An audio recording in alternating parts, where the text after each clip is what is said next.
depuis nos studios parisiens, Stéphane Sarade. Bonsoir, le papa d'Hugo. 2 ans après, est-ce que vous avez enfin le sentiment d'avoir fait votre deuil ? Non, malheureusement, je crois que 2 ans ne suffiront pas à faire un deuil quand un drame comme cela arrive. 2 ans, ça passe très très vite aussi, malheureusement et heureusement.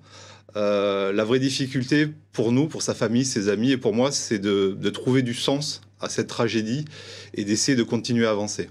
Et vous avez déclaré justement que malgré la pression des attentats, il était néanmoins important de rester debout. Qu'est-ce qui vous fait tenir encore depuis ces 2 ans ?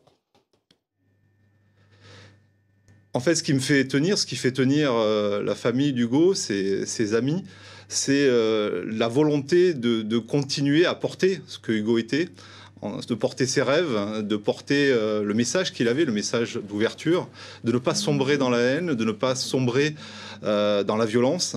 Et nous avons mis en place plusieurs actions de petite taille ou de grande envergure, mais on a essayé d'avancer en créant et en mettant du sens à ce qui s'était passé, notamment avec la création de la bourse universitaire qui permet à d'autres étudiants de partir avec les rêves d'Hugo.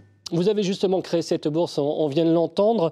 Est-ce que vous prévoyez d'autres actions justement ? Parce qu'il faut perpétrer, j'imagine, avec le temps ? Oui, en fait, mon objectif, c'est de rendre cette bourse pérenne, puisqu'elle elle est liée aux dons. Et nous recevons des dons privés de particuliers, mais aussi des dons d'entreprises qui nous aident.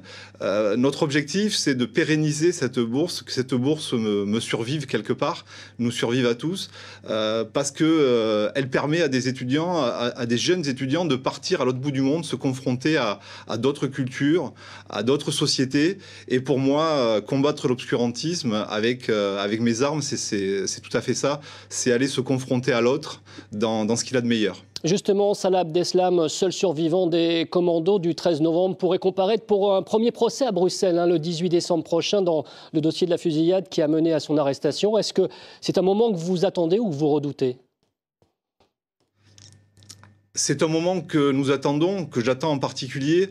Pourquoi ? Parce qu'il sera important d'avoir devant nous les victimes ou les familles de victimes, d'avoir devant nous des gens qui vont incarner la responsabilité de cette tragédie. C'est en ce sens que c'est important d'avoir cet événement qui fait forcément partie de l'étape de deuil. Mais aussi, bien sûr, c'est quelque part quelque chose que nous redoutons parce que ça va nous amener à revenir à ces heures terribles et à ces choses qu'on voudrait oublier forcément. Merci beaucoup d'avoir été en direct avec nous pour témoigner évidemment de la mémoire de votre fils. Donc,